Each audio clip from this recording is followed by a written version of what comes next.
This episode is brought to you by the Tenaple Brothers Seed Company. My relatives out in hog farming country. Hello to my great aunt Shirley. Welcome to Doug in Exile. I'm Doug Tenaple. This is where all the happy patriots are. Get to a new conspiring between Jack Smith and Chutkan, and it's being leaked by the press, which means they don't have any evidence. They have to start using the media to make their case. Well, here's Julie Kelly on Twitter. New Jack Smith, in likely vain attempt to keep March 4th trial date, filed another pre-trial related to what the jury should be allowed to consider.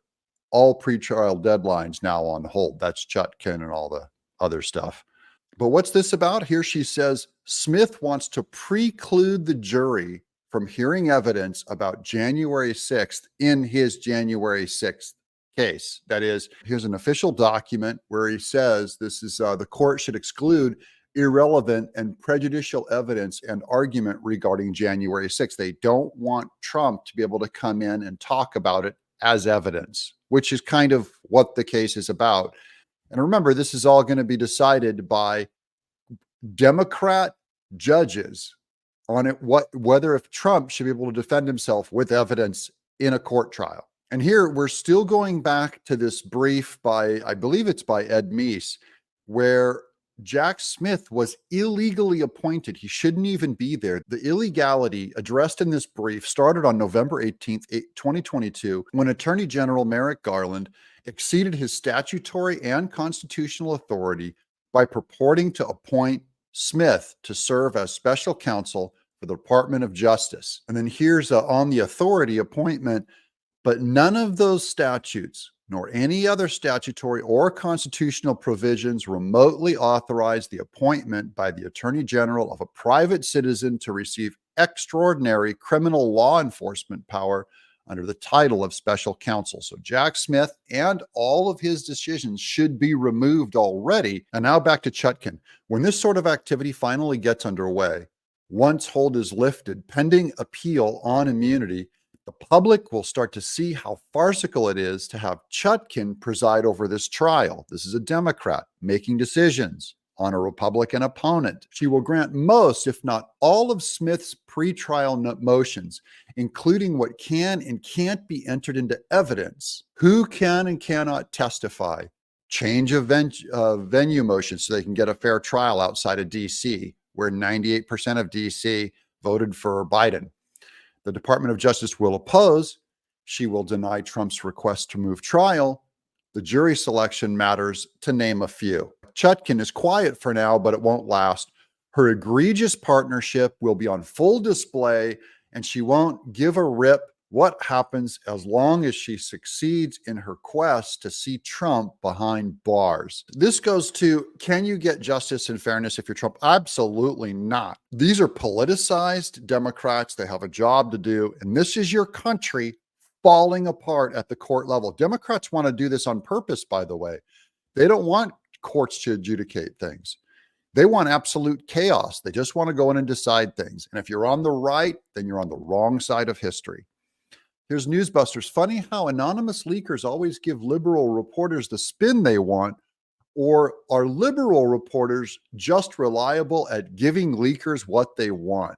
We're going to go into the media bias at the end of this show. But here's CBS pretending to be a news organization. Based on our reporting at CBS News. That is all campaigning and marketing. That is not news. This is a Democrat at CBS trying to make something legit of this case, and they've got nothing. So now I believe they're leaking to the media. Watch this. The special counsel has phone records. He has memos and diary entries from key witnesses like former Vice President Mike Pence, key eyewitness testimony from people who were inside the Oval Office with Trump. And we got a bit of a taste of this with the January 6th committee in recent years, but they had something in the special counsel's office the January 6th committee never had, which is subpoena power to really go deep with witnesses and not just get public testimony in some depositions. They've gone deep. I've talked to people, and I swear this thing is really hardcore. This is how also they floated up the Mueller leak on Russia against Trump.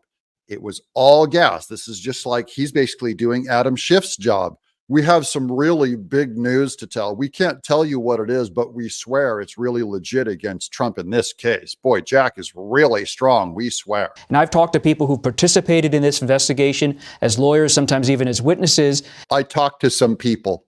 That's all that CBS News is right now.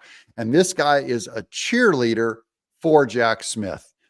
And it's evident to me, based on my conversations with sources, that Jack Smith has a sprawling case against former President Donald Trump. Here's Tim Graham on that exchange. On Face the Nation, CBS reporter Robert Costa was asked what special counsel Jack Smith's office was thinking. This must be the leak.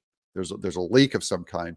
Oh, he's gone so much deeper than the January 6th committee. He has a sprawling case against Trump.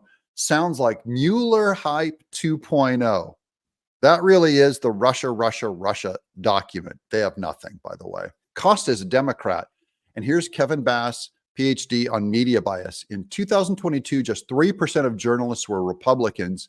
That figure was 18% in 2002 and 25% in 1971. So we've gone from 25% Republicans in media in 1971 to just 3% of journalists as Republicans in 2022. That's with Fox News far outstripping their competitors with ratings.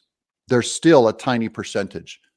As with most professions, conservatives have been increasingly excluded or purged out of the ranks of journalists. If you wonder why the media is the way it is today, this is why. I don't even know if they've purged Republicans out. That's probably some of it. A lot of it is also Republicans are more muscular. They go out and swing a hammer. And Democrats are more likely to say, I want to sit at a desk and write or draw all day, because I've been surrounded by Democrats and flaming liberals my whole life. Here is the party affiliation table. You can see the blue at the top, the percentage of Democrats. And then the red in the middle are the Republicans, tiny slivers.